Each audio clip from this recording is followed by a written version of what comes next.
Her hands were shaking so badly she could barely type. Blood dripped onto the phone screen as she tried to reach her best friend. 3 words: "He hurt me bad." She hit send and prayed someone would come before he came back. But she'd made a mistake, a single wrong digit in the number. Her desperate cry for help didn't go to her friend. It went to a complete stranger, a man who lived in a world most people only see in movies, a man whose organization didn't forgive debts, didn't show mercy, didn't get involved in civilian problems.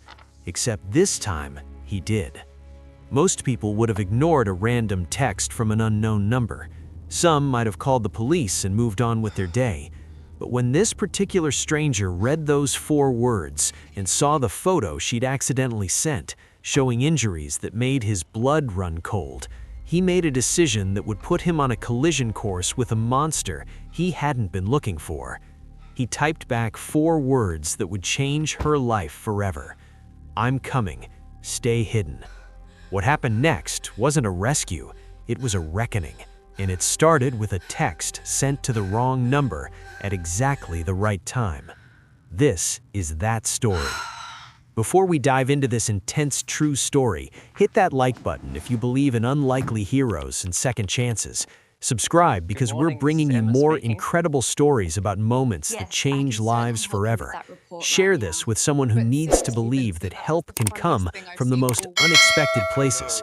This one's gonna take you on a ride. Let's get into it.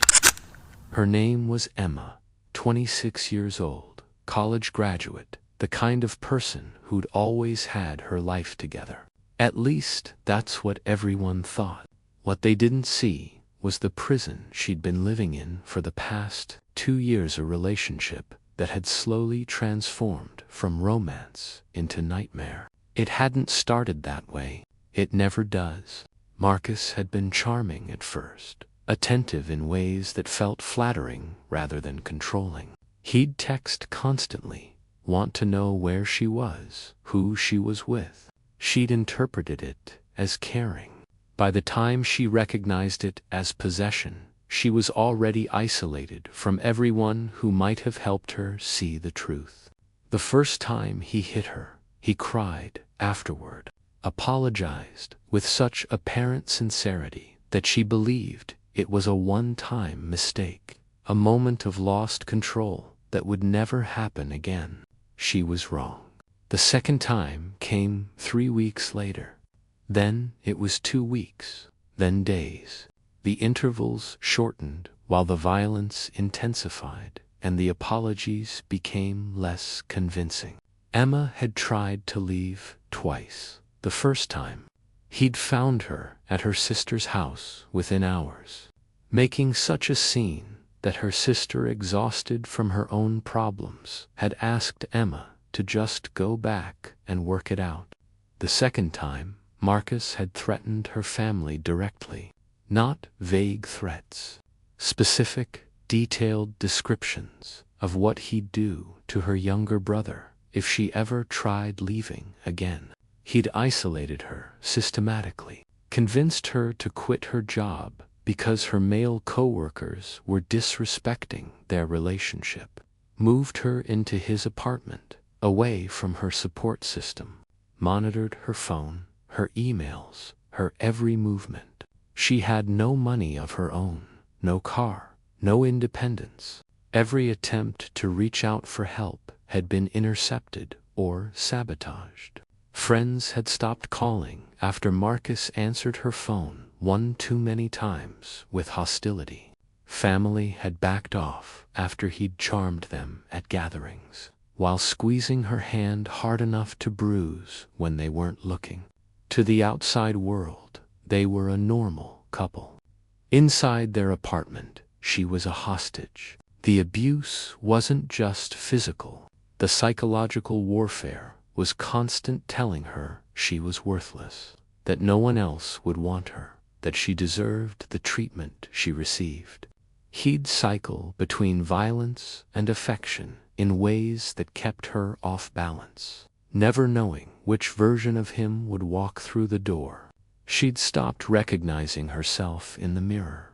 The confident woman she'd been had disappeared, replaced by someone who flinched at sudden movements, who calculated every word before speaking, who lived in constant fear of triggering the rage she knew was always simmering beneath Marcus's surface. Emma had one secret he didn't know about: an old phone she'd hidden in a vent, kept charged using a cord she'd stolen from a gas station. It was her emergency lifeline, the one thing he hadn't found during his regular searches of her belongings. She'd kept her best friend's number memorized, planning for the day when she'd need to use it. That day was coming. She just didn't know how soon or how wrong that call for help would go and how right that mistake would turn out to be. The night it happened, Marcus had been drinking. That was always a bad sign. But Emma had learned there were degrees of danger. A few beers meant unpredictability. Hard liquor meant violence was almost certain. Tonight, she'd smelled whiskey on his breath the moment he walked through the door. She'd tried to make herself invisible, retreating to the bedroom, staying quiet. But invisibility wasn't enough when he was looking for a fight. He'd had a bad day at works. Someone had disrespected him, challenged his authority, made him feel small. And when Marcus felt small, he needed to make someone else smaller. It started with words, accusations that she'd been looking at other men, that she'd been planning to leave, that she was worthless and pathetic. Emma knew better than to argue. Agreement didn't help either. Nothing she said or didn't say would change where this was heading. The first blow came without warning, the backhand that split her lip and sent her stumbling into the dresser. She tasted blood immediately, that metallic flavor mixing with fear. But she stayed quiet, knowing that crying out would only make it worse. Marcus grabbed her by the hair, yanking her upright. The pain was blinding, but she bit down on her scream. He shoved her against the wall, and her head connected with the drywall hard enough that her vision went dark at the edges. She felt something warm running down her face, blood from her nose. She realized distantly. The beating continued. She stopped tracking individual blows, her body just absorbing the violence, while her mind retreated somewhere safer. This was the worst it had ever been. She could feel that instinctively. Something had shifted in Marcus tonight. The control that usually kept him from going too far had disappeared, replaced by pure rage. When he finally stopped, it wasn't because he was done. His phone had rung work calling, based on the change in his tone. He answered it, stepping into the living room, his voice immediately shifting to the professional charm he showed the outside world. Emma lay on the bedroom floor, every part of her body screaming with pain. She could barely see out of her left eye, already swelling shut. Her ribs felt broken, each breath a sharp agony. But this was her chance. Maybe her only chance. With shaking hands, she reached into the vent where her secret phone was hidden. It took 3 tries to pull it out because her fingers weren't working right. She could hear Marcus in the other room, still on his call, but she knew he'd come back. He always came back to finish what he'd started. She pulled up her contacts with trembling fingers, finding Sarah's number, her best friend, the one person who might actually come, who might actually help. She tried to type a message, but her hands were shaking so badly she could barely see the screen through the blood and tears. He hurt me bad. She hit send. Then she took a photo of her face, evidence, maybe, or just desperation to make someone understand how serious this was. She sent that to... In the living room, Marcus's call was ending. She heard his footsteps returning. Emma crawled into the closet, pulled the door shut, and prayed someone would come before he found her again. Sarah's number was 5550147. Emma had memorized it years ago, back when they'd been inseparable, before Marcus had systematically cut every friend out of her life. She'd repeated those digits to herself, like a mantra during the worst moments, a reminder that somewhere out there, someone still cared about her. But when you're bleeding and terrified, and your hands are shaking so badly you can barely hold a phone, it's easy to make mistakes. Emma's finger had slipped on the keypad, just one number off. Instead of 5550147, she'd typed 5550174. She didn't notice. How could she? She was hiding in a closet, listening to Marcus's footsteps getting closer, trying not to make a sound while her entire body screamed in pain. The message had sent, the photo had uploaded, and now all she could do was wait and pray that Sarah would see it, would understand the urgency, would somehow get help to her before Marcus found her. In the other room, Marcus's voice had changed. The professional tone from his work call had vanished, replaced by the cold anger she knew too well. "Emma," he called out, his voice deceptively calm. "Where are you, baby? We need to talk about what just happened." She pressed her hand over her mouth, trying to muffle her breathing. Every survival instinct she had was screaming at her to stay silent, stay hidden, buy time for Sarah to come or call the police or do something. Her phone buzzed in her hand. She nearly dropped it from shock, her heart hammering as she looked at the screen. A response. Thank God, Sarah had responded. But the message wasn't from Sarah. Who is this? What happened? Are you safe? Emma stared at the words, confusion cutting through her fear. This wasn't Sarah's writing style. Sarah would have immediately called, or if she texted, it would have been frantic, familiar. This was formal, concerned, but controlled. She looked at the number she'd sent to her stomach dropped. 5550174, not 147. She'd sent her desperate plea to a complete stranger. For a moment, despair overwhelmed everything else. Her one lifeline, her one chance, and she'd blown it by fat-fingering a single digit. A stranger wasn't going to help. A stranger would probably ignore it, or at best, call the police, who would show up too late, who Marcus would charm into believing this was just a domestic dispute, nothing serious. She started typing a response, an apology, an explanation, something. But before she could finish, another message came through. Send me your address. I'm coming to help. Stay hidden. Emma's hands froze. Who was this person? Why would a stranger respond like this? It could be dangerous. Marcus had taught her that strangers were threats, that trust was weakness. But she was already in maximum danger.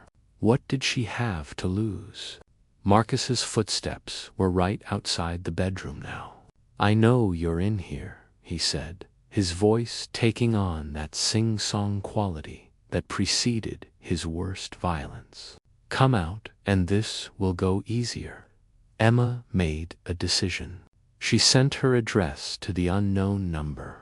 Then she turned off the phone's sound and waited in the dark, listening to Marcus methodically search the room, getting closer to the closet with every passing second.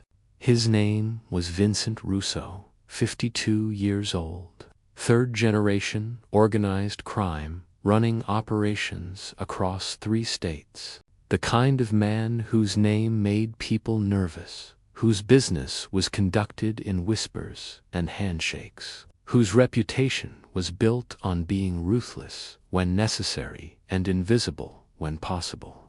Vincent had built his organization through intelligence and discipline. He wasn't a street thug or a hothead. He was a businessman who happened to operate outside legal boundaries. Drug distribution, gambling, protection services that people wanted and were willing to pay for. He maintained order through respect and fear in equal measure. And he'd survived in a world where most people didn't, by being smarter and more controlled than his competitors. He had rules, strict personal codes that kept him from crossing certain lines. No human trafficking, no dealing to kids, no civilian collateral damage when business turned violent. These weren't moral positions. Exactly, Vincent had made peace with who he was long ago. But they were boundaries that separated him from the monsters he sometimes had to do business with. It was 11 p.m. when his phone buzzed with a message from an unknown number. He almost ignored it. Random texts to his personal line were rare. This number was carefully guarded, given only to trusted associates. A wrong number was the most likely explanation. But something made him open it. Maybe instinct, maybe boredom, maybe just curiosity about who'd gotten access to his private contact information. He hurt me bad. For words. Vincent stared at them, his mind immediately calculating. A setup, a trap, some new player trying to get his attention through an elaborate scheme. In his world, paranoia kept you alive. Then the photo loaded, and every tactical calculation vanished. The woman in the image was beaten badly. Black eye already swelling shut, blood streaming from her nose, and a split lip, bruises forming across her cheekbone. But it was her eyes that struck him, the raw terror visible even through the physical damage, the desperate plea that transcended the screen. Vincent had seen violence. He'd ordered it, witnessed it, occasionally delivered it himself when necessary. But this was different. This wasn't business. This was brutality for its own sake. Someone hurting someone weaker because they could. The kind of violence that served no purpose except cruelty. He'd been married once, decades ago. It hadn't lasted. His lifestyle made normal relationships impossible. But he remembered his ex-wife, remembered the one time a drunk patron at a restaurant had grabbed her arm too hard, leaving a bruise. Vincent had broken 3 of the man's fingers in the parking lot. Not because it was strategic or necessary, because some things just weren't acceptable. The person who'd sent this text thought they were reaching a friend. They'd reached Vincent Russo instead. Most would consider that a worse mistake than sending it to nobody at all. Most would be wrong. Vincent typed his response quickly. Who is this? What happened? Are you safe? He watched the screen, waiting. No response. He typed again. Send me your address. I'm coming to help. Stay hidden. In his world, he was known for calculating odds, weighing costs and benefits, never acting on emotion. But right now, looking at that photo, he wasn't thinking like a crime boss. He was thinking like a man who had daughters he'd never met, who'd made choices that kept him from normal life, who'd built walls around anything resembling compassion because compassion was weakness in his business. An address appeared on his screen. He grabbed his keys and his gun. Sometimes rules got broken. Tonight was one of those times. Vincent sat in his car, engine running, staring at the address on his phone. Every logical part of his brain was screaming that this was a mistake. He had an organization to run, enemies to watch for, federal investigations that would love nothing more than to catch him involved in something messy and public. Getting involved in a domestic situation because that's clearly what this was served. No strategic purpose. It exposed him to risk with no benefit. The smart move was to call it in anonymously to the police and forget he'd ever received the text. Let the system handle it. That's what civilians were supposed to do. But Vincent had stopped being a civilian a long time ago. And the system didn't handle things the way he did. He thought about his own daughter, the one he'd given up for adoption 28 years ago when he was young and already knee-deep in a life he couldn't subject a child to. He'd never met her, never contacted her, kept tabs from a distance to make sure she was safe and happy. She was married now. Good job, normal life. The life he'd ensured she could have by staying away. Sometimes, late at night, he wondered what she looked like. If she had his eyes, his stubborn streak, his tendency to make decisions that defied logic. He wondered if she'd ever needed help and had no one to call. The thought made his chest tight in ways that bullets and betrayal never had. The woman in that photo could be someone's daughter, was someone's daughter. And whoever was hurting her needed to understand that there were consequences for that kind of violence. Consequences the legal system might not deliver, but Vincent could. He pulled up the address in his GPS, 15 minutes away. An apartment complex in a middle-class neighborhood. The kind of place where neighbors minded their own business and domestic disturbances got ignored as private matters. Vincent made a call. Marco, I need you and Tony at an address. Bring the SUV. Come quiet. Stay outside unless I call you in. He rattled off the location. Marco didn't ask questions. 20 years of working together meant he didn't need to. Another call. I need a clean phone and a safe house. Someone's going to need a place to stay. No questions asked. Again, no explanations required. His people knew that when Vincent moved, there was reason. He pulled out of the parking spot and headed toward the address.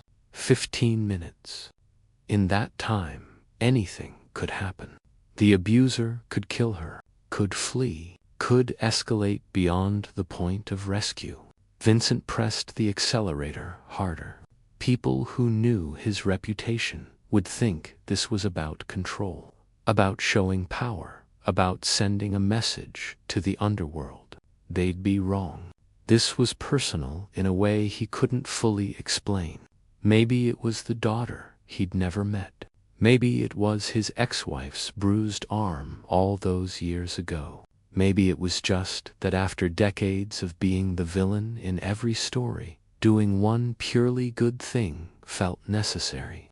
Or maybe it was simpler than that. Maybe somewhere under the calculated ruthlessness and the empire built on fear, Vincent Russo still remembered what it felt like to be human. To see someone suffering and decide that suffering should stop. Whatever the reason, he was committed now. Someone had sent a cry for help to the wrong number. They were about to discover it was exactly the right one. Vincent arrived at the apartment complex in 12 minutes, not 15. The building was nondescript, 3 stories, aging brick. The kind of place where rent was affordable and neighbors kept to themselves. The address she'd sent was apartment to be, 2nd floor, facing the parking lot. He parked in a visitor spot with a clear view of the entrance and texted Marco the layout. The SUV with his guys would arrive in 5 minutes.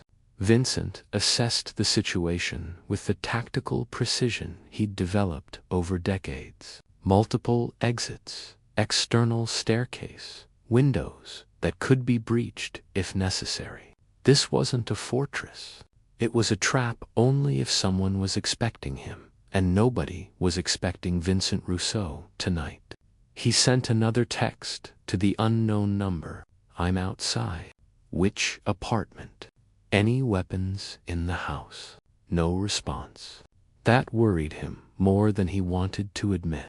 Either she couldn't respond, or the situation had deteriorated past the point of communication.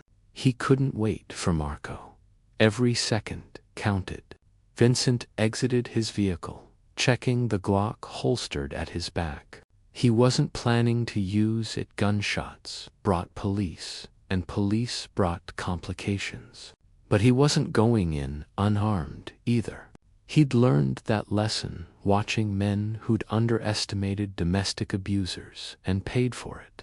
The building's main entrance was unlocked, poor security that worked in his favor. He took the stairs to the second floor, moving quietly despite his size. Years of practice made silence second nature. The hallway was empty, doors closed, the muffled sounds of televisions and conversations creating a backdrop of normalcy that felt obscene given what he knew was happening behind one of these doors. Apartment to be. He stopped outside, listening. Male voice inside, angry, searching. "I know you're hiding. This is just making it worse." The voice had that particular edge Vincent recognized, violence barely contained, rage looking for a target. No female voice in response. Either she was staying silent or couldn't respond. Neither option was good. Vincent tested the doorknob. Locked, but it was a standard residential lock, not the reinforced security of someone expecting trouble. He pulled out a tension wrench and pick tools he'd carried for 30 years, useful in his line of work. 30 seconds later, the lock clicked open. He pushed the door open slowly, assessing as he entered. Small apartment, living room visible from the entrance, kitchen to the right, bedroom hallway straight ahead. The male Marcus Vincent assumed was in the bedroom area, still searching, still threatening. Vincent moved through the living room, noting the broken lamp, the overturned coffee table, the signs of recent violence. This wasn't the first time this apartment had seen abuse. The walls probably had stories they'd witnessed and stayed silent about. "Emma," Marcus's voice came from the bedroom. "Last chance. Come out now, or I swear to God." Vincent stepped into the bedroom doorway. Marcus was standing in front of a closet, his back to the door, his body language aggressive, coiled like a spring ready to snap. "Step away from the closet," Vincent said calmly. Marcus spun around, his face showing surprise before quickly shifting to defensive aggression. He was younger than Vincent expected, maybe 30, fit but not particularly intimidating. The kind of man who hurt women because they couldn't fight back effectively. "Who the hell are you?" Marcus demanded.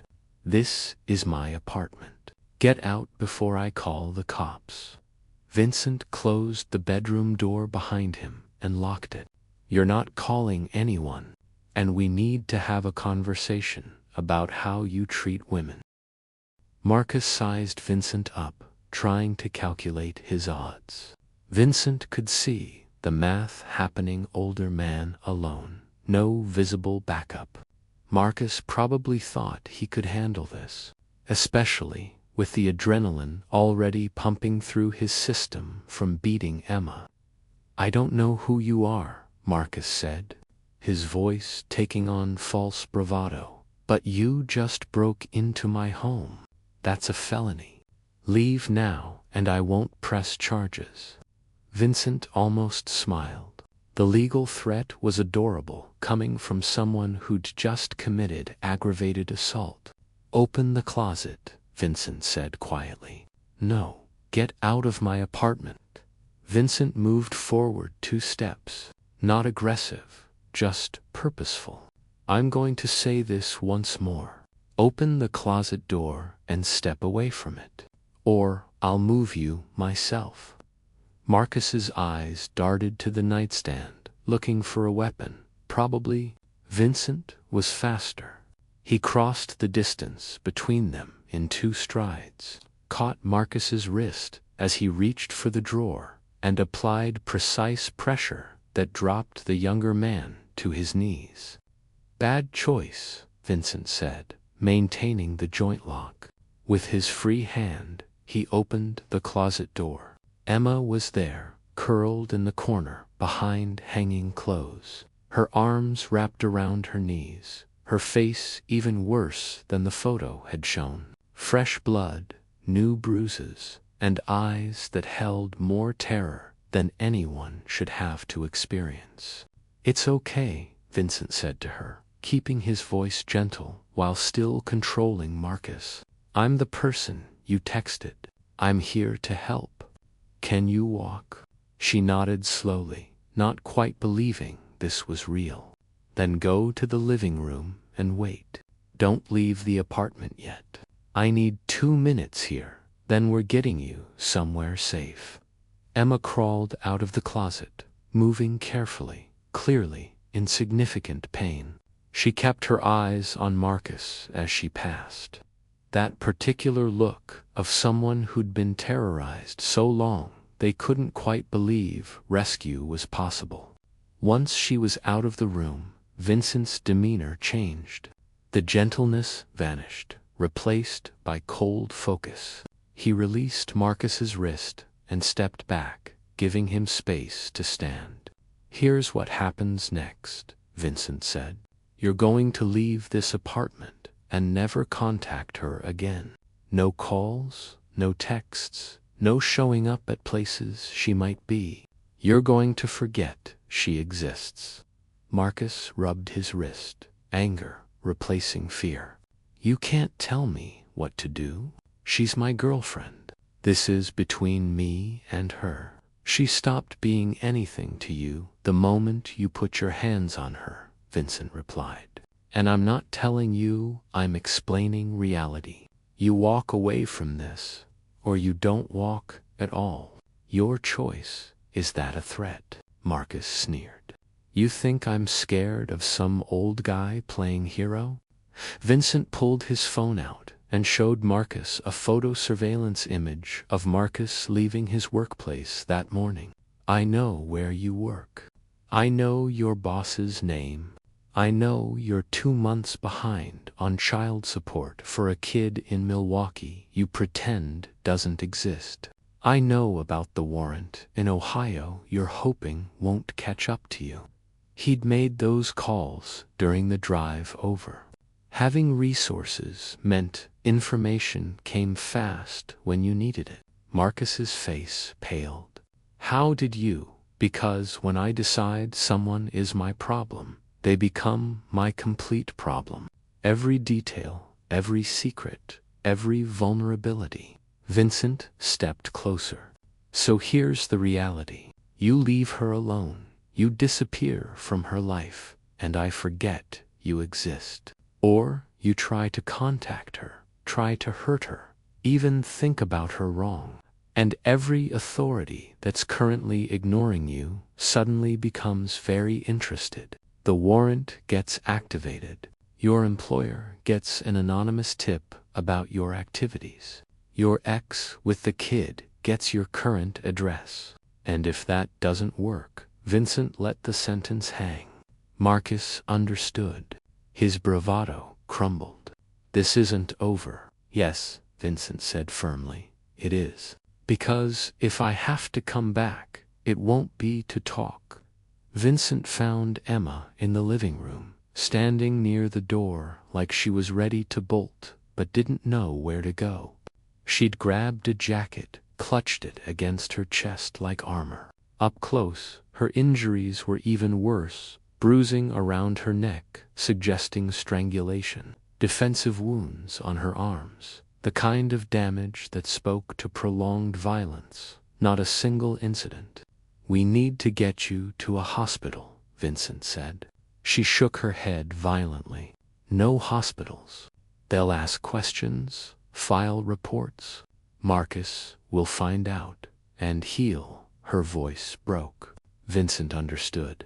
Hospitals meant police reports, restraining orders, a legal process that took time and often failed to protect victims. Marcus would be arrested, released on bail, and back at her door before the paperwork was filed. The system worked in theory. In practice, it left bodies behind. "Okay," Vincent said. "No hospital. But you need medical attention. I have someone who can help discreet. No questions, no reports. Will you trust me that far?" Emma studied him, this stranger who'd somehow appeared in her worst moment. "Who are you? Why are you helping me?" "Someone who received a text meant for someone else," Vincent said honestly, "and decided that sometimes wrong numbers happen for the right reasons." Marco appeared at the apartment door with Tony, both men reading the situation instantly. Professional, quiet, the kind of backup that communicated competence without words. "Get her to the safe house," Vincent told Marco. "Call Dr. Chen, tell him I need him tonight. And make sure she has everything she needs, clothes, food, phone, whatever." Marco nodded, approaching Emma gently. "Ma'am, we're going to take you somewhere safe. Comfortable place, very secure. Nobody will find you there."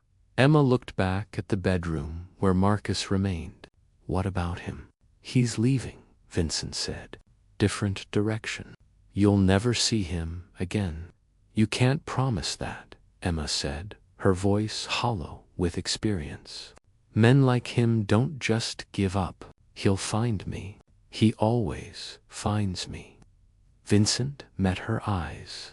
"Men like him are predators who rely on victims being isolated and helpless. You're neither of those things anymore. You have protection now, whether you want it or not. That text came to me, which makes you my responsibility until you're safe. I don't understand. You don't know me. Why would you? Because someone needed help, and I could provide it," Vincent said simply. "The details don't matter more than that." Emma wavered, caught between terror of Marcus and uncertainty about these strangers. Finally, she nodded. "Okay, but I can't pay you. I don't have money. I don't have anything." "I'm not asking for payment," Vincent interrupted. "Come on. Let's get you somewhere you can breathe without fear." Marco and Tony escorted Emma out gently, supporting her when her legs gave out halfway down the stairs. Vincent watched them load her into the SUV, then returned to the apartment where Marcus was trying to look defiant despite the fear in his eyes. "She's gone," Vincent said. "And you're going to pack a bag and be gone from this apartment by morning. New city, new life, new everything. Because if I hear you're still in this area 24 hours from now, our conversation becomes permanent." Marcus wanted to argue.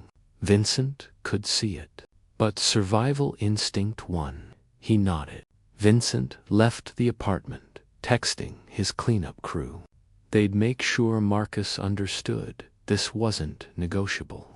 They'd also make sure Emma's belongings were collected and brought to her.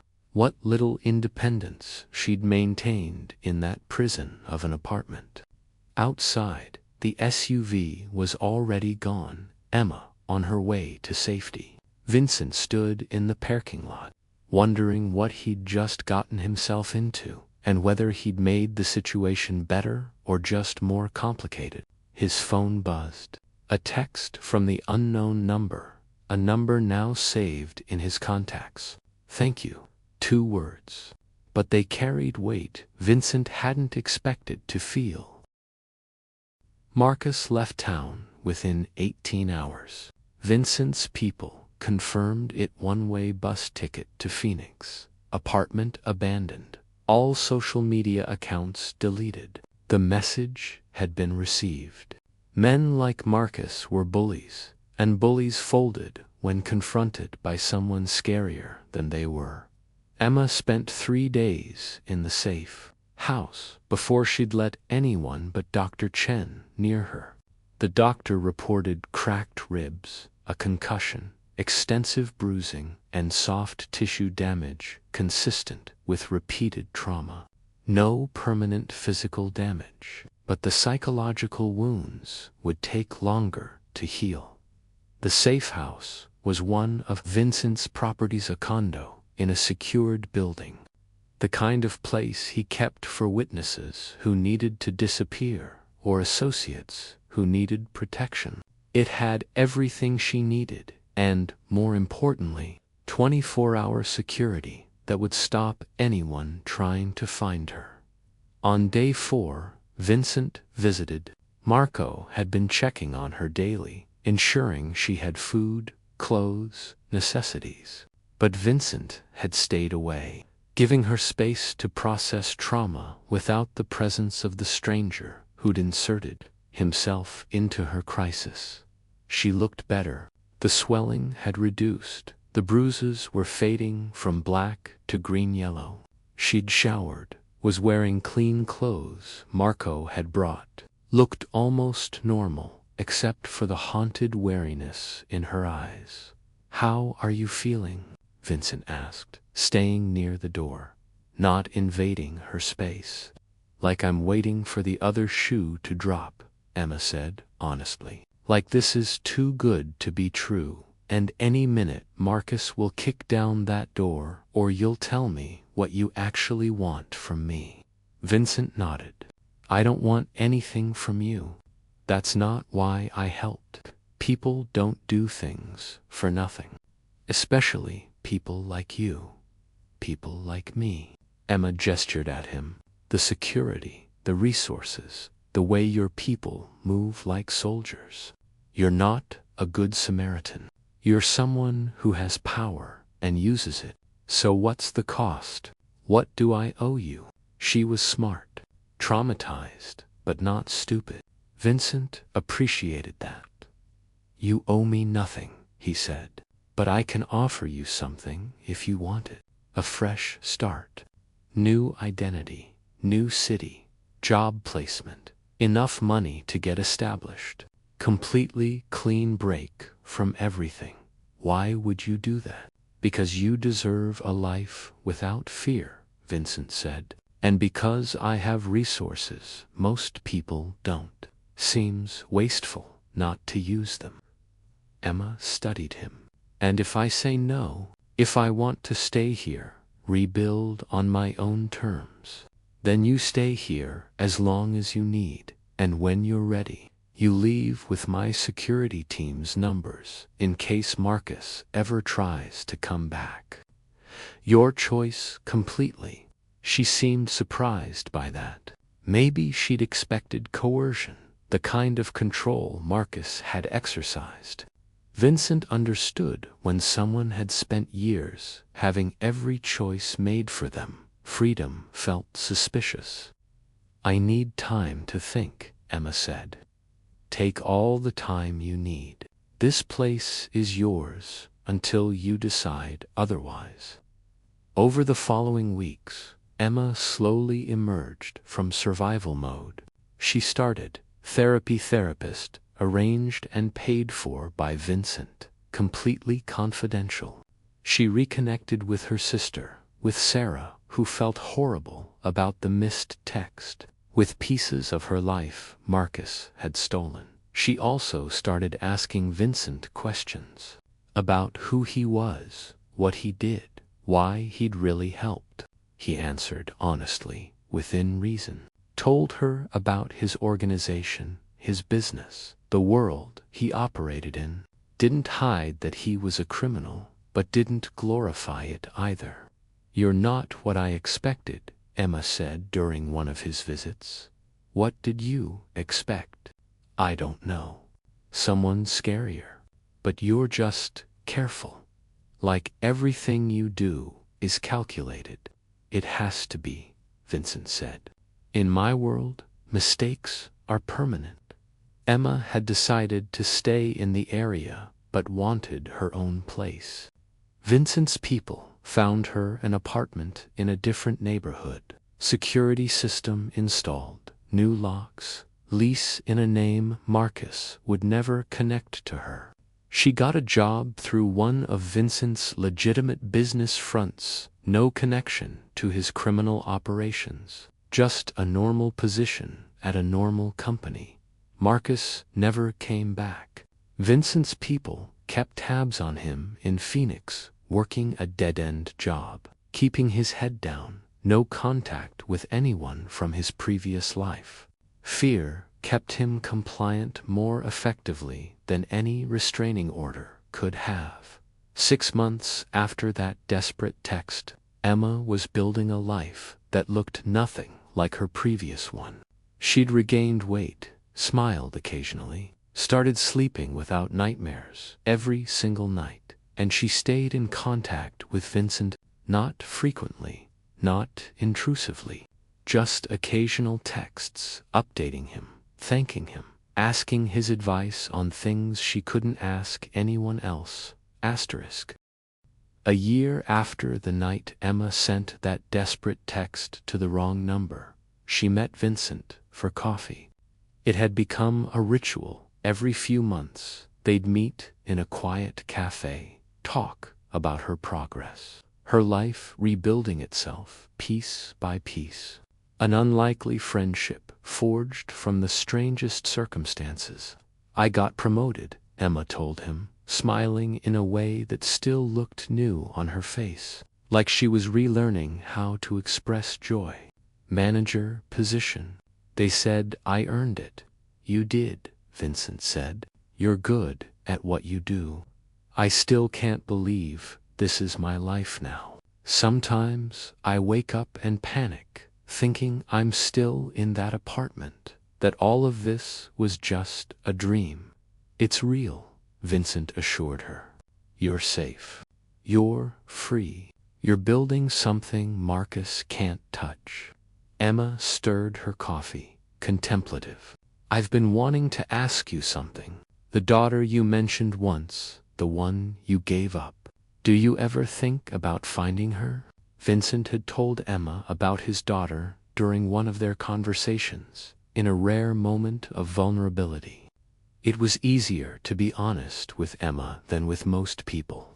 She'd seen the worst moment of her life and survived. Pretense seemed pointless. "Every day," Vincent admitted. "But what would I tell her? Hi, I'm your biological father. I'm a criminal, and I gave you up so you could have a normal life." How does that conversation go? "Maybe she'd just want to know you cared," Emma said softly. That giving her up wasn't abandonment, it was protection. Vincent smiled sadly. "Maybe. Or maybe she's better off not knowing I exist." "I used to think I was better off invisible," Emma said. "Thought if I just stayed quiet and small, Marcus would stop hurting me. Turned out invisibility didn't protect me. What protected me was someone seeing me really, seeing me and deciding I mattered. You did that. Maybe your daughter needs that too." It was the kind of insight only someone who'd lived through trauma could offer. Vincent didn't respond, but he filed the thought away, turned it over in his mind like a stone. He wasn't ready to skip, but couldn't quite put down. They talked for another hour about her therapy, her sister's new baby, her plans to eventually go back to school. Normal things. The kind of conversation Vincent rarely had, surrounded as he was by criminals and associates who only saw his utility and power.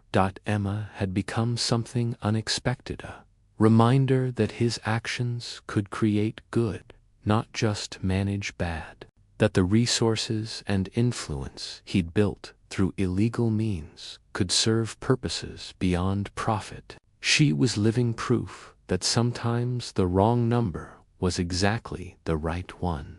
As they left the cafe, Emma hugged him.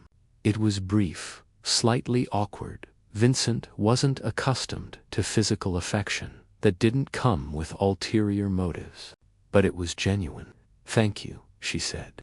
"Not just for that night, but for everything after.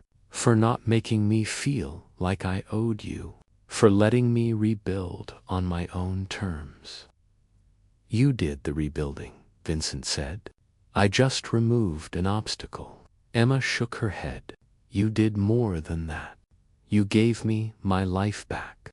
I don't know if I can ever repay that." "You already did, by using it, by not letting what he did define who you become. That's payment enough." They parted Wazima to her apartment, her job, her rebuilt life. Vincent to his world of shadows and calculated risk, the empire he'd built that served purposes both dark and occasionally redemptive. His phone buzzed as he drove. A text from Marco. "Situation in the warehouse district needs your attention. Business calling, always business." But for just a moment, Vincent allowed himself to consider Emma's words about his daughter, about visibility and protection, about whether some connections were worth the risk. He'd built his entire life on control, on maintaining distance, on never allowing emotional attachment to compromise strategic thinking. But that text from Emma, that wrong number that had landed in his hands by pure chance, had compromised something, had reminded him that underneath the calculated exterior, underneath decades of criminal enterprise and ruthless decision-making, he was still someone who could choose to help rather than harm. Maybe that was the real lesson. Not that Emma had been saved by random chance, but that Vincent had been reminded of his humanity by it. That the wrong number hadn't just connected to strangers. It had reconnected him to a part of himself he'd thought was buried under years of necessity and survival. 3 months later, Vincent hired a private investigator, not to interfere, not to disrupt, just to find his daughter, to know where she was, if she was happy, if she ever wondered about the parents who'd given her up. The investigator found her in Oregon, 28 years old, married, working as a social worker, helping abuse victims. The irony wasn't lost on Vincent. His daughter had dedicated her life to helping people like Emma. He kept the information but made no contact. Maybe someday, maybe when he could offer her something more than questions about her origins. Maybe when he'd figured out how to explain a lifetime of choices that had kept him away from the one person he'd wanted to protect most. For now, he had Emma's friendship, an unlikely connection that reminded him that redemption wasn't about erasing the past. It was about choosing differently in the present. And sometimes that choice started with answering a text meant for someone else and deciding that a stranger's cry for help mattered more than staying uninvolved. The wrong number had saved Emma's life, but in a way Vincent was still processing. It might have saved something in him to asterisk.